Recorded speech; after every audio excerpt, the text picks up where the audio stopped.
time learning something. And in his case, probably a bunch of, I don't know, whatever the rocket science do every day in class. Light firecrackers, put them on a stick, and watch them go up and blow up in the air. But you want to make sure that you are learning something else. While they're learning that, you can learn something else. And we're in the information age where there's podcasts and books and, like I said, the radio, or just you could talk to people, read blogs, and you could be as educated as anybody, except for it's maybe not as easily defined. You can't say, oh, well, I went to school for this. But like I said earlier, if you're well-rounded, you may be more valuable than somebody that just has a degree for one specific application. Because what's interesting is a lot of what people learn, they learn on the job anyway. So everything you went to school for, sometimes it's just to get your foot in the door. Once you're in the door, the learning begins. They try to break you down and build you up. But that's not to say these people that go to school for something are just happy now. Okay, they go to school for engineering, and by the way, engineering, it's a weird thing because people are like, do I drive a train? No, you build things for a living. You're an engineer. So you're going to school, and the engineers that I know just sit in their office, and the best time is for them to get up and take a coffee break. They're just the happiest they are in the day.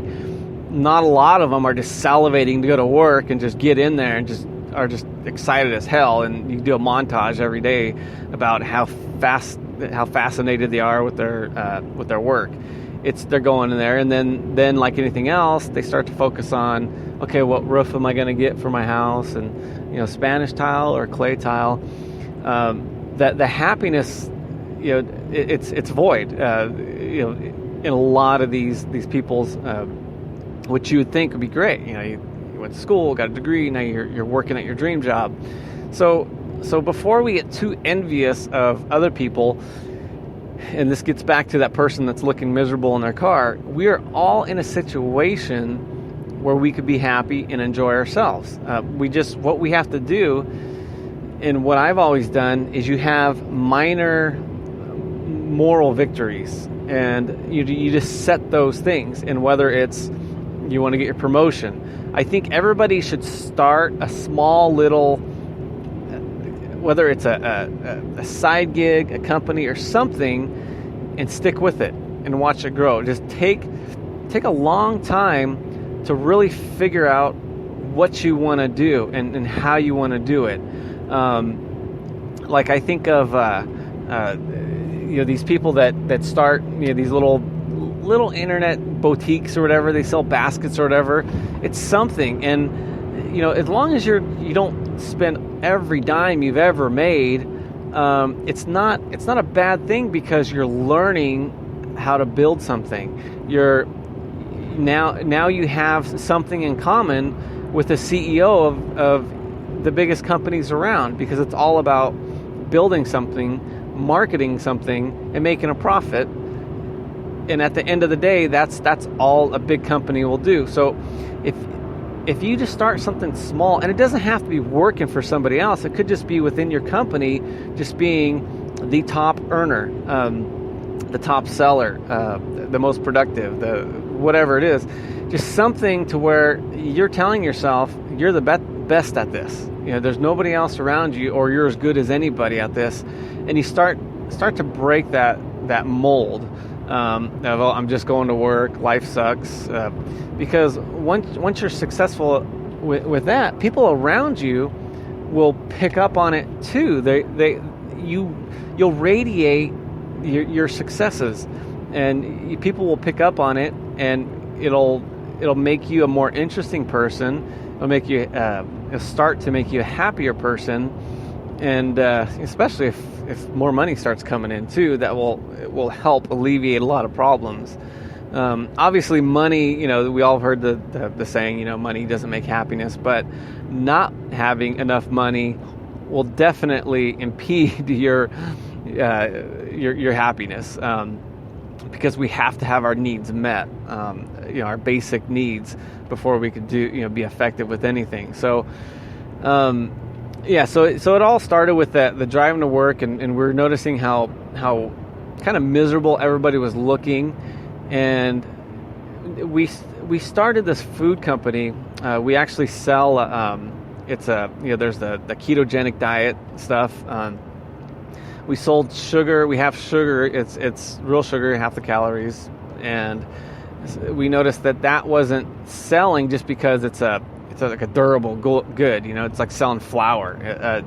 It's just hard to push in this day and age. So what we did too is we took that sugar and we're starting to make cookies with it. So they'll be available on Amazon not so soon. We're literally in the R&D phases of it, but it will come to surface. And what's nice is we're not making any money really. I mean, we're enough is coming in to keep the lights on, but in our mind, we could be the biggest company, biggest food company, in this, in the past 10 years, because at least we're doing something that's new and exciting. It tastes good. It's healthy. And this is my point. It's like, well, yeah, you don't have to come up with your own food company. If you start a travel agency, whatever it is, you want to just give people advice on how to sell their product on Amazon because you know how to do it, or think of all the different things. Just have something so you could kind of satiate your we all feel like, oh yeah, we're not accomplishing enough and we're not achieving enough, we're underachieving. So at least you're starting to quench that thirst a little bit, but you're quenching it by actually doing something. What you don't want to do is quench that thirst by daydreaming or fantasizing, because what will happen is even if you're starting a company, don't think like, too big, and because, oh yeah, this is what I'm going to spend the money on. I'm going to buy this yacht and blah, blah, blah. Because then you'll satisfy that need and it may not drive you or give you the drive that you really need. And what am I talking about? Like, and I'll use my son as an example. He's 17 years old, and I feel like, we all have this quest to be helpful and to be wanted and to kind of be the hero of our own story, where he's on video games a lot. And this is everybody, but just I'm using his as an example because he tends to do it a little bit more. That's the understatement of the century. So when you're a hero in the video games, I think that you have some of your needs met. You don't need to be a lifeguard and run out in the water and save somebody. You don't have that desire unless it's not being met. So if you're constantly being the hero in video games, and boy, when you're done, you're going to wipe the sweat off your brow. Boy, that's a lot of people I saved, but there's nothing left in the tank for the real world. You'll take the battery of, oh yeah, you're on video games all day and you're not doing anything. You'll take that because it feels so much greater to do well in all these games, and then you get a little bit of flack in the real life, but look at how successful you are. But I think if there's none of that, almost zero of that, you're gonna try to get it somewhere else. You're gonna try to have those needs met, and that's gonna give you your drive to achieve certain things, to be a provider, to be on the beach, and if somebody's drowning, you can run in and save them because you'll be in shape. That'll be your motivation while you're working out. And you don't want to spend it on just fantasy or daydreaming.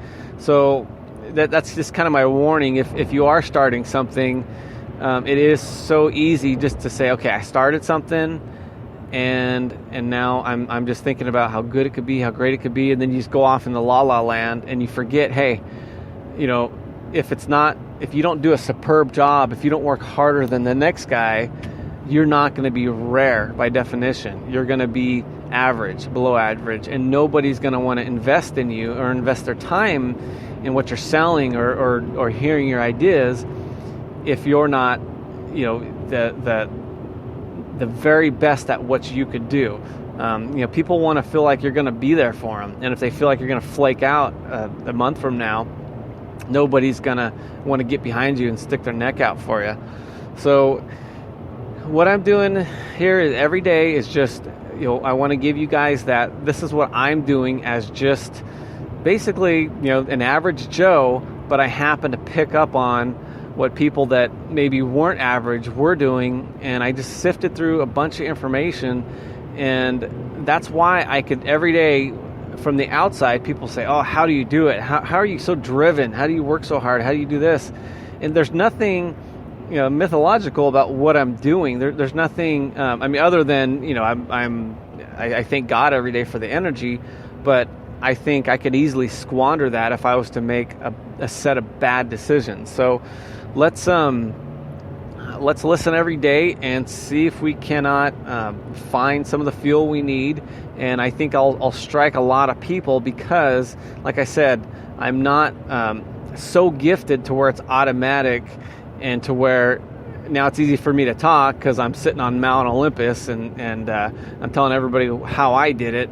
But you're part deity. With some of these people, they're just I hate to say born with a silver spoon in their mouth, but some people have brains that are just, I'm so envious of people's brains and people's work ethic and all these different things. And it's almost like you could start them over 1,000 times and they wouldn't fail. And it's nature versus nurture. It's what they're born with. So it's hard for me to take advice from somebody just directly that I know has all the opportunities and all the gifts, and because those people tend to stand out a little more. In any time you're listening to an interview, it's always with somebody that's famous, an actor, this, that, and the other, and it's like, well, what about the average Joe that came up from nothing, had average influences, and was limited on his materials? How did that person come up? So that's what I'm trying to be, and I'm trying to give people some of the things that work for me. And I think thus far they've worked as far as I am reasonably successful monetarily. I'm very successful when it comes to being happy and having a family, and I've had and have my share of health problems. Like I said, on top of everything else, when I go to school, it's I just went to a community college later on, and I think I started when I was in my 30s going to the community college, and I was not a natural, and I had to work extra hard. But I had to do it. It was something in my mind that I felt like if I had no education, because I did drop out of high school at a young age, that it was too big of a hurdle for me to overcome. I felt like I was, as soon as I walked in a room, that I'd be a fraud in front of the the executives or the managerial staff or whomever. So I felt like I at least had to go get a couple good grades, and therefore, like I say, I did it for myself. And if nobody's ever looked at my transcript, I guarantee you, it's just for my own being. I can actually say I went to college, okay, I checked that box, I did it, and I moved on. And I think if I didn't do that, that was a hang-up that I had. And we all have our hang-ups, and we are our own worst enemy. So just start getting rid of your hang-ups, saying, okay, I have a hang-up here, check that box, go. Okay, I feel like I'm overweight. All right, better get my ass in the gym. Like I was saying, there's that new ketogenic diet or whatever. Just start with that. Do something, check that box. Okay, you're improving. You're on your way to being fit or feeling better. Okay, move on.